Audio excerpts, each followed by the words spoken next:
ચૂંટણીનો માહોલ બરાબરનો જામ્યો છે અને આજે ભાજપે છે તે ખેલ પાડી દીધો છે। બે લાભાર્થી જે ઉમેદવાર છે તેમને લાભાન્વિત કર્યા છે। જો વાત કરવામાં આવે તો ભાવનગર શહેર ભાજપના જે પ્રમુખ છે કુમાર શાહ, તેમાંથી જ બે લાભાર્થીઓને છે તે ભાજપ દ્વારા ખરીદી લેવામાં આવ્યા છે તેવા ગંભીર આક્ષેપ લાગી રહ્યા છે। વોર્ડ નંબર 6 ના આમ આદમી પાર્ટીના ઉમેદવાર છે સલીમ મહેતર, તેમણે ફોર્મ પાછું ખેંચ્યું છે। સાથે જ કોંગ્રેસના ઇન્દુબેન પરમાર છે વોર્ડ નંબર 6 ના, તેમણે પણ હવે ફોર્મ પાછું ખેંચી લીધું છે। આમ કહી શકાય કે બે વિકેટ છે તે વોર્ડ નંબર 6 માં પડી ગઈ છે અને શહેર ભાજપના જે પ્રમુખ છે કુમાર શાહ, તેના વોર્ડમાંથી બે લોકોના છે તે અત્યારે ફોર્મ પાછા ખેંચી લેવામાં આવ્યા છે, જેને લઈને ભારે ચકચાર મચી ગઈ છે। સમગ્ર ગુજરાતમાં અત્યારે ફોર્મ પાછા ખેંચવાની સિઝન છે તે પૂરબહારમાં ખેલી છે।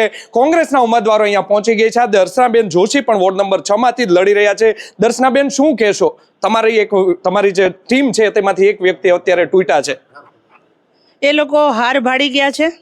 કાલ રાતના મને પણ બહુ 30 લાખ સુધીની ઓફર કરી છે અને જે મારા સગા થતા હોય, બ્રહ્મ સમાજના આગેવાનો થતા હોય, એના દ્વારા પણ મને પ્રેશરાઇઝ કરવામાં આવી રહ્યા છે અને અમને શરૂઆત એવી રીતે કરવામાં આવે છે કે આઈબીના રિપોર્ટમાં તમે જાણો પિછલામાં તમે હારી જાઓ છો, એની કરતાં પૈસા લઈ તમે પાછું ખેંચી લ્યો, આવી વાતો કરી અને પ્રલોભનો આપીને એમ કહે છે કે તમે ફોર્મ પાછું ખેંચી નાખો। પણ મેં કીધું કે ભાઈ અમારે તો હારીએ કે જીતીએ, અમારે લડવાનું જ છે ને અમે કોઈના અમારા બ્લડમાં નથી ગદ્દારી કરવાનું। અમે ક્યારેય ગદ્દારી કરશું નહીં ને અમે કોઈનાથી ડરશું નહીં, અમે તો લડશું અને જીતશું। અમારી કોણ ઓફર કરે છે પૈસાની? બ્રહ્મ સમાજના આગેવાનો, મારી પાસે બ્રહ્મ સમાજના આગેવાનો જે ભાજપના મુખ્ય છે એ બધા। ભાજપના કોઈ આગેવાનો, કોઈ નેતાએ સંપર્ક કર્યો આપનો? પણ કર્યો છે, પણ હવે સગા થાય છે એટલે નામ નથી દઈ શકતી। શું કહેશો, લોકશાહી માટે આ કેટલું ખતરનાક સાબિત થશે? બહુ ખોટી વાત છે। હંમેશા લડાઈ હેલ્ધી હોવી જોઈએ। લોકશાહીમાં પ્રજાનો જે નિર્ણય હોય એનો નિર્ણય થાય એ જરૂરી છે। આ તો સરમુખત્યારશાહી છે, એન કેન પ્રકારે દબાવી અને પ્રેશરાઇઝ કરીને સત્તા મેળવવાની વાત છે। આવું ન હોવું જોઈએ। બેન, ઇન્દુબેન પરમારે જે ફોર્મ પાછું ખેંચી લીધું છે તે તમારા ક્યાં સુધી કોન્ટેક્ટમાં હતા? સવારે 9:30 સુધી ને કાલે અમે સાથે પ્રચારે કર્યો અને ખૂબ બેનનો એ વિસ્તારમાં એનું માન સન્માન એટલું હતું અને એ લોકો એની હાર બાળી ગયા, કારણ કે સલીમભાઈનું આટલું વર્ચસ્વ છે, અમારા કલ્પેશભાઈ છે એનું એટલું છે, મારા સમાજમાં પણ મારી ઓળખાણ છે ને બેનના ઇન્દુબેનના કામ હતા, એને ખબર પડી ગઈ કે આ પેનલ આખી જીતે છે, આથી એન કેન પ્રકારે તોડવાનો પ્રયાસ કર્યો। બેન, વોર્ડ નંબર 6 છે તે શહેર ભાજપ પ્રમુખ કુમાર શાહનો વોર્ડ છે, તેનો આમાં કોઈ રોલ હોઈ શકે? આખા ભાજપનો રોલ હોઈ શકે। એ લોકોને ખોટી રીતે ગમે એમ કરીને દબાણ કરીને કે પૈસા ખવડાવીને સત્તા લેવી છે, બસ એના માટે સામદામ દંડભેદ બધી નીતિ વાપરે છે। આપણી સાથે આ જ વોર્ડના અન્ય એક ઉમેદવાર છે કોંગ્રેસના સલીમભાઈ રાધનપુરી, જેમનું આ વોર્ડમાં પણ ખૂબ જ વર્ચસ્વ છે, તેમની સાથે પણ વાત કરીશું। સલીમભાઈ, કોંગ્રેસની એક વિકેટ છે તે ખેડવવામાં આવી છે, શું કહેશો?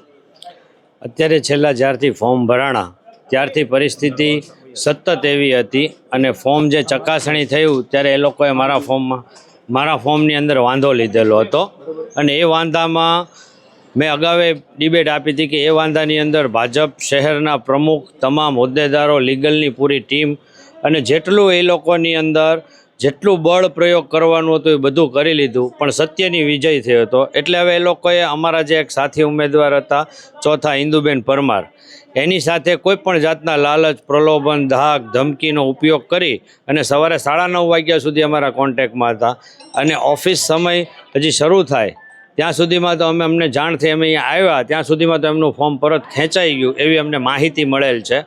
એટલા માટે આ લોકો અત્યારે પિછલા વોર્ડમાં હાર જોઈ ગયા છે અને હારની બીકે અત્યારે લોકો આવા કાવતરા રચી રહ્યા છે અને સત્તાનો દુરુપયોગ કરી અને લોકશાહીનું હનન કરે છે। સલીમભાઈ, દરેક લોકોને તેવી અત્યારે ચર્ચા ચાલી રહી છે કે પૈસાની લાખો રૂપિયાની ઓફર આવી રહી છે, સલીમ રાધનપુરીને કોઈ ઓફર થઈ છે? સલીમ રાધનપુરીને કોઈ ઓફર કરી શકે એવો અત્યારના સમયમાં કોઈ છે નહીં, કેમ કે સલીમ રાધનપુરી પોતે જ સલીમ રાધનપુરી છે, એને પૈસાની કોઈ લાલચ કે કોઈ જરૂરિયાત નથી, તમામ માણસો જાણે છે, એટલે એને એવી ઓફર કરવાની કોઈ હિંમત પણ ન કરી શકે। શું કહેશો આને લઈને? આ કેટલું લોકશાહી માટે? આપ તો એક વકીલ પણ છો, કઈ રીતે આ ઘટનાને જુઓ છો? આ લોકશાહીનું હનન છે।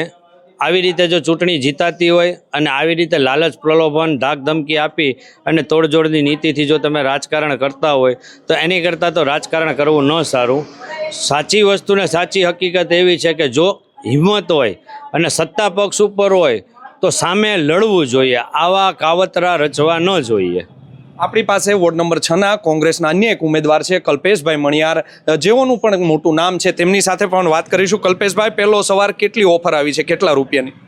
ભારતીય જનતા પાર્ટીમાં એવો કોઈ વીર નથી કે જે કલ્પેશ મણિયારને ઓફર કરી શકે. એના પૈસા જોતા હોય ભારતીય જનતા પાર્ટીઓને તો અમારી તાકાત છે દેવાની.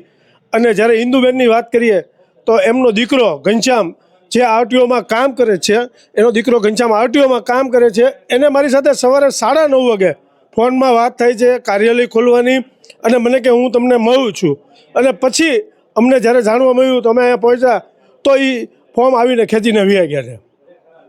કેટલા રૂપિયા બેનને અપાણા હોય તેવી આશંકા છે કોંગ્રેસને? અમને એવું લાગે છે કે 30 લાખ રૂપિયાથી વધારે અપાણા છે, અને એના દીકરા ઘનશ્યામને પણ કંઈક લોભ લાલચ આપીએ છીએ કે અમે તમને આમ કરી દઈશું.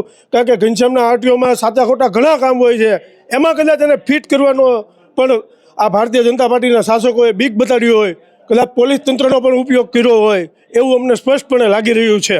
કલ્પેશભાઈ, એવું નથી લાગતું કોંગ્રેસ કોઈને કોઈ રીતે કાચે પડી છે પોતાના ઉમેદવારને સાચવવામાં? જો તેમને સાચવી લીધા હોય તો આવી રીતે તેમનો કોન્ટેક્ટ કરીને ફોર્મ પાછું ન ખેંચાયું હોત? ના, કોંગ્રેસ કાચી નથી પડી. એક વિશ્વાસ ઉપર હતું કે ભાઈ બેન કાલે અમારી સાથે સાંજે 6 વાગ્યા સુધી પ્રચારમાં હતા, રાત્રે પણ કોન્ટેક્ટમાં હતા, રાત્રે એને ગ્રુપ મિટિંગ જેવું વાત કરી હતી, અને આજે એના દીકરા અમારી સાથે સવારે 9:30 સુધી કોન્ટેક્ટમાં હતા. પણ કદાચ એના દીકરાને કંઈક તકલીફ છે, એના દીકરાની વહુ છે એ દક્ષિણામૂર્તિમાં પણ નોકરી કરે છે, એટલે ત્યાંથી પણ કંઈક દબાવવામાં આવ્યા છે કે એની નોકરી જાય, એ માટે પણ કદાચ પ્રયત્ન એના દીકરાની વહુ દક્ષિણામૂર્તિમાં પટાવવામાં છે, જે અલ્પાબેન, એને પણ દબાવવામાં આવ્યા હોય. અને એ રીતે જો થયું હોય તો એ લોકશાહીનું ખૂન કહેવાય. કલ્પેશભાઈ, તેવા પણ આક્ષેપ લાગી રહ્યા છે કે ભાજપ દ્વારા જે અત્યારે છે તે ભાવનગરમાં પોલીસનો ઉપયોગ કરવામાં આવી રહ્યો છે. પોલીસમાં જે પીઆઈ હોય છે, ડી સ્ટાફના માણસો હોય છે, તે પણ ઉમેદવારોને ફોર્મ પાછા ખેંચાવવા માટે ફોર્મ કરી રહ્યા છે. એ વાત આમ લાગે છે સત્ય, કારણ કે ભારતીય જનતા પાર્ટીમાં કોઈ એવો હેસિયત નથી કે કોંગ્રેસના કોઈ પણ ઉમેદવાર પાસે જઈને ફોર્મ ખેંચાવી શકે. એટલે એન કેન પ્રકારે પોલીસ તંત્રનો ખૂબ દુરુપયોગ કરી રહ્યા હોય એવું લાગી રહ્યું છે. અને ખાસ કરીને પિછલા વાર જે ભાજપના શહેર પ્રમુખ હાર ભાવી ગયેલા હોય કોંગ્રેસના ઉમેદવારોથી, એટલે અત્યારે ખૂબ તંત્રનો ઉપયોગ કરે છે. એન કેન પ્રકારે તમામ સમગ્ર તંત્રનો ઉપયોગ કરી અને ફોર્મ ખેંચવા માટે કરી રહ્યા છે. તમને શું લાગે છે, આપ જે 2 ફોર્મ પાછા ખેંચાવે તો હવે બિનહરીફ કોઈ થશે કે કેમ? ના, અત્યારે કોઈ બિનહરીફ થઈ શકે નહીં, કારણ કે 2 સામાન્ય બહેનો છે અને ટોટલ 3 બહેનો છે, એટલે એમાં 2 જીતે. એટલે અત્યારે કયા બેન બિનહરીફ થાય એ કોણ નક્કી કરી શકે? કોઈ એવી ઓલી નથી જે નોટિફિકેશન બહાર પાડ્યું હતું સરકારે, એમાં 2 બહેનો છે, એટલે કોઈ બહેનો બિનહરીફ થાય એવી વાહિયાત વાતો ભારતીય જનતા પાર્ટીના કરી રહ્યા છે. તો તમે સાંભળ્યું તેમ કોંગ્રેસના જે અન્ય ઉમેદવારો છે તેમાં ભારોભાર રોષ છે તે પ્રગટ કરી રહ્યા છે. સાથે જ આપણી પાસે ભાવનગર શહેર કોંગ્રેસના સિનિયર નેતા છે, પૂર્વ પ્રમુખ છે રાજેશ જોશી, તેઓ જોડાયા છે. તેમને પૂછ્યું, રાજેશભાઈ શું કહેશો? ફોર્મ હવે છે તે પરત બેને ખેંચી લીધું છે, લાખો રૂપિયા આપ્યા હોવાના આક્ષેપો લાગી રહ્યા છે. ભારતીય જનતા પાર્ટી પિછલા વોર્ડમાં અને સમગ્ર ભાવનગરમાં હાર ભાળી ગઈ છે. વિકાસની મોટી મોટી વાતો ખોટી પડી રહી છે, પબ્લિકમાં એટલો ભારોભાર રોષ છે. એટલે અત્યારે કોઈ પણ પ્રકારે આ ઉમેદવારોને ખેંચાવી લઈ અને બિનહરીફ કરાવવાની મહેનત કરે છે, પણ બિનહરીફ કોઈ થશે નહીં. રાજેશભાઈ, શું લાગે છે અન્ય હજુ કેટલા ઉમેદવારોને ખરીદવામાં આવી શકે છે? બધા ઉમેદવારોને ઓફર કરે છે, પૈસાની ઓફર કરે છે, પોલીસ તંત્રનો દુરુપયોગ કરે છે, સામ દામ દંડ બધી નીતિ અપનાવે છે, પણ હવે કોઈ ખેંચશે નહીં.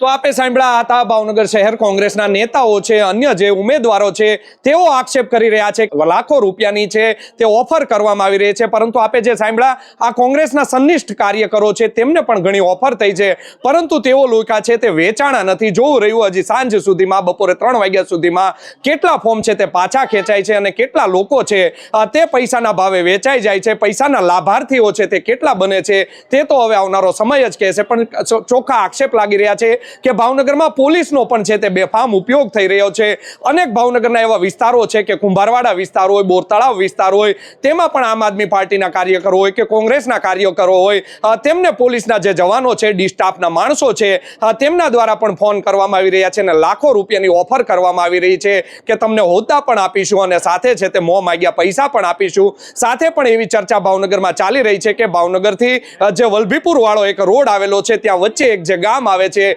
ત્યાંના જે લોકો છે તે લોકોને પૈસાની ઓફર કરી રહ્યા છે અને તે લોકો છે માથાભારે લોકો તેને ગણવામાં આવે છે અને તે લોકો તમામ લોકોને પૈસા પણ પહોંચાડી રહ્યા છે તેવી પણ ભાવનગરમાં એક ચર્ચાએ છે તે જોર પકડ્યું છે. આ મામલે ચૂંટણી આયોગે પણ છે ત્યાંની નોંધ લેવી પડશે કે આ લોકો જે ફોર્મ પાછા ખેંચાવવામાં આવ્યા છે તેમાં કોઈ પૈસાની ઓફર થઈ છે કે કેમ, કે ફક્ત ને ફક્ત પાયા વિહોણા આક્ષેપો છે તેને લઈને પણ હવે તપાસ કરવી રહી. જોવું રહ્યું આમ આદમી પાર્ટી હોય કે કોંગ્રેસ હોય તેના કેટલા કાંગરા છે તે હવે ભાજપ ખેરવી શકે છે તે તો હવે સમય જ કહેશે.